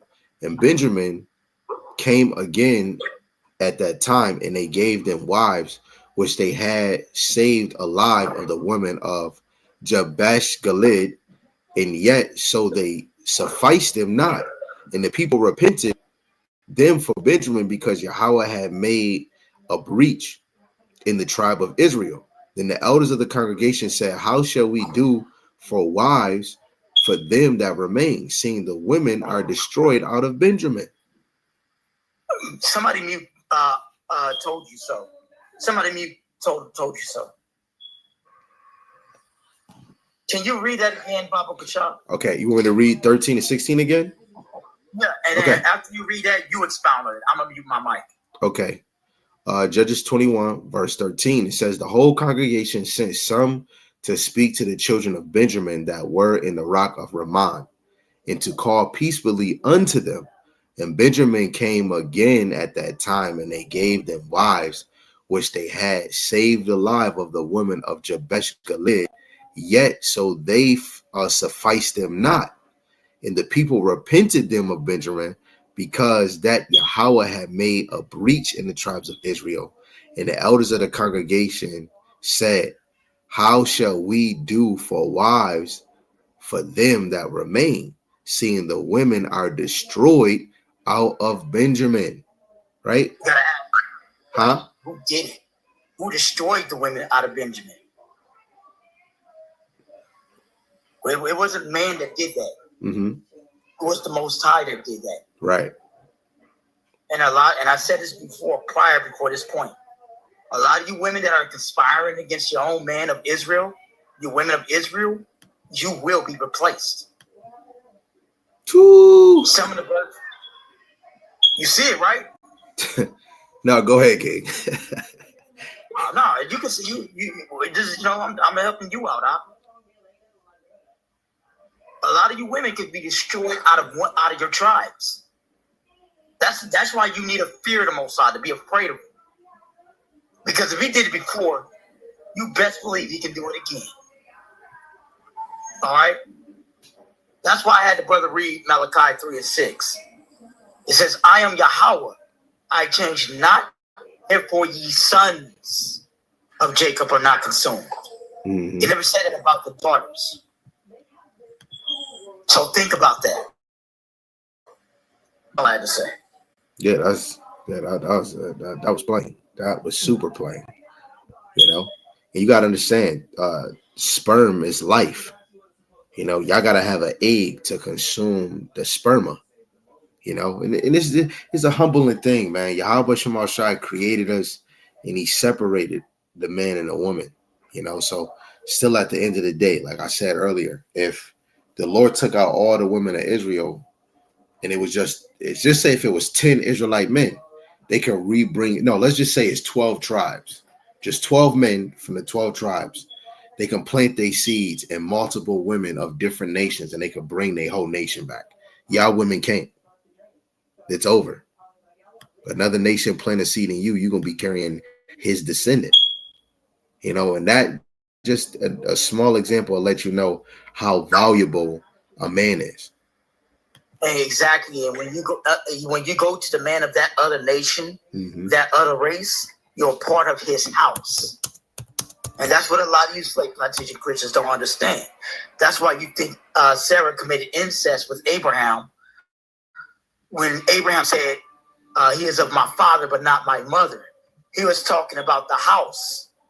And that house is Shem. Because both Abraham and Sarah came out of Shem. Not out of Sarah did not come out of Terah. Because Terah, it shows you in the scripture that Sarah was the daughter-in-law of Terah. So when you said his father, you look at it as if he was the actual father of Sarah. But you don't look at when you said my father's house. When you said my father's house, he was not talking about Terah. He was talking about prior to Terah.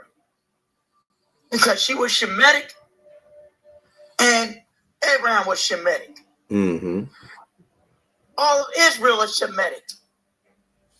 So when it comes down to it, when it comes to the 12 tribes, they're the 12 sons of Jacob, but we all don't go back to the same tribes. So it wouldn't be incest unto us, especially if we say we have the same father, Jacob. That don't make any damn sense, man. You Christians will fight tooth and nail to prove your folly. And your folly is being exposed even right now here in America. But go ahead, Oxlack. No. You good, King. No, I was playing. Just going back to the point, especially when, again, if the Lord is preserving his people, it first start with the men. I was about to go to this precept, but the brother, we pondering on this, and it has to be said. So let me get Revelations, the 21st chapter. When you go to Ezekiel 34:31, right? The flock of the Lord's pasture is men. Revelations 21:3. Is this the one we want? Yes, 21:3. It says, and I heard a great voice out of heaven saying, behold, the tabernacle of the Most High is with men, and he will dwell with them, and they shall be his people, and the Most High himself shall be with them and be their power. Now, when we look at Amos 9, where it says the Lord is, basically restoring the tabernacles of David, it goes back to the men. The men. When David was king, he had mighty men around him, right? The men were more in order. Our households was in order, right? And in the time of Solomon, when the men is in order, the nation is in order, right? Women and children, they playing their roles. When we're out of order, what happens? Judith, the 5th chapter. When it's sin within our nation, Yahweh Shema Shai is not fighting for us. He's not with us, right? He becomes distant. That's why when you look at the book of Judges, how did we get oppressed multiple times? Because we kept on going back to sin, right? Let me read this precept, and then I'm going to read Yasharella's joint. This is Baruch, the 3rd chapter, verse 35 to 37. It says, this is our power, and there shall none other be accounted in comparison of him. He hath found out all the way of knowledge, and have given it unto Jacob his servant, and to Israel his beloved. Afterward, he did show himself upon earth and converse with men. You see this? Call Allah Yahweh Shem Yahweh Shai. Yo, and this is another example. How is the Lord dealing with you other nations? Because before you even deal with Yahweh Shai, we understand that the Lord raised the prophets in the nation of Israel. The words were spoken unto Israel on that present moment and future moment, right? Let alone a lot of y'all can't fully grasp the point of when we deal with the law. When you go into the New Testament, I'm going to say this point real quick, where people always want to speak of Yahweh Shai, the Son of Man, the Son of the Most High, dying, for the world. But everybody would agree he is an atonement. But when we go back to Leviticus, the 11th chapter, you understand that what the priest was doing for the atonement was for himself, his house, and the nation of Israel. Yahweh Shai is, of course, that high priest, and he was the atonement for himself, his old passing, and for the nation of Israel. How can the other nations fit that? Especially when we look at Psalms 50 and 5. The saints is those that made a covenant, a sacrifice covenant to Yahweh Ba'ashem Yahushai. Where is that? That's why it's important to deal with the whole volume of the book, man. Okay? But you got it, Yasharella.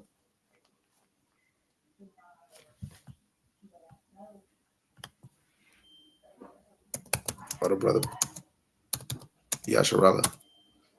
If not, I'll just read it. Okay, go ahead. Shalom, what's the situation? Oh, no, because I seen you get on mute. Yeah, I was letting you finish up. I didn't want to interrupt you. Yeah, well, what you need, a preset, right? What were we talking about prior? What were we talking about? About the men. Because I just read Revelations 21, showing that the tabernacles of the Most High is men. Then I quoted Ezekiel 34:31. The pasture of the flock of the Lord is men. What is it? Yeah. So, what is a servant of the Most High called? A male servant of the Most High. What is it called? A prophet. All right. What is a female servant of the Most High called? Wouldn't she be of course, we know a prophetess, but exactly. So we can tell who the Most High is dealing with first and foremost. Mm-hmm. This is Numbers chapter 12, verse 6, going to verse 8. And he said, "Hear, oh, now my words, if there be a prophet." It didn't say a prophetess. It says, if there be a prophet among you, I, Yahweh, will make myself known unto him in a dream, and I will speak unto him in a vision. Matter of fact, I'll just stop there. Right there. Numbers 12 and 6. Mm-hmm. So that goes into what you're talking about, how the Most High, and where you just got done reading in Revelations chapter 21, we learned that the Most High is going to be with them and dealeth with them. And Numbers just shows you that the Most High is only dealing with the tabernacle regarding the men. Mm-hmm. The men are in charge of the tabernacle, the assembly, not the women. Women follow a suit, meaning that they have to follow under that man in order to be in that temple. Mm-hmm. Because the priesthood, even that belongs to the man. Mm-hmm. All right. Plain. So that's what I had to say. Mm-hmm. When you look at Ezekiel 34 and 31, and ye my flock, the flock of my pasture are men, and I am your power, saith Yahweh Shemashai. Even more, make it even more plain. The men have more of a load when it comes to the ministry, and at the end of the day, Yahweh Shemashai set it up that way. When you look at when a woman has a daughter, she's unclean longer for 80 days. When she has a son, she unclean for 40 days. So you can understand that, just saying as an example, a woman is more unclean than a man, let alone you have a period every month. A woman is more unclean than a man, let alone when we look at war. You women the Lord didn't create you for war. That's why when we look at Numbers, the Numbers, the first chapter, is pertaining to a boy, becoming a man really for war is the age of 20. This is not the woman king.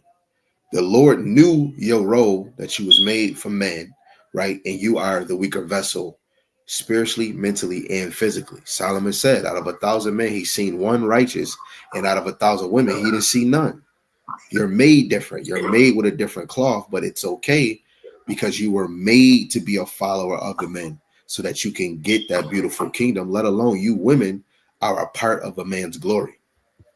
But you got it, Yasharella. Yeah, that movie Woman King was just nothing more than a woke agenda anyways, which failed miserably. All right. All these role reversals that Esau's implementing are going to fail miserably. Because you want to know why? What will happen if they do absolutely take away the benefits that these women need? All right. Because men ain't getting married and walking into these Faustian contracts no more. You know what a Faustian is, right? A Faustian contract. What is that? It goes back to the word Faustian, which is a Faustian covenant. And the way you spell it is Fausin, Faustian. All right? Matter of fact, with a T. Faustian. And a Faustian contract or a Faustian covenant is basically making a deal with the devil. You want temporary riches, temporary glory, temporary fame. So these women don't even realize that they're getting something temporary. And these men who marry unto them don't realize that all you got is something temporary. What are you getting temporary? Your wife and your children that are born to you. And you women are getting something temporary. And it's that snap, and it's being proven right now.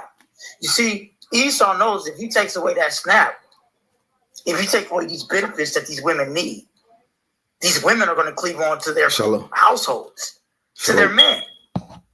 And if that happens, Shalom to the YouTube. I'm going to give all praises, glory, and honor to Yahweh, Ba'ashem Yahushai, Ba'ashem HaKadosh. Double honors to the other apostles and the elders of Great Millstone, that's all I have to who say. rule well and Go teach ahead. well through the Spirit. Shalom, shalom, ba ba ba. Shalom, family. I just wanted to, I'm about to end this YouTube live, but shalom to the YouTube channel. I want to give all praises, glory, and honor to Yahweh, Ba'ashem Yahushai, Ba'ashem HaKadosh. Double honors to the elder apostles and the elders of Great Millstone.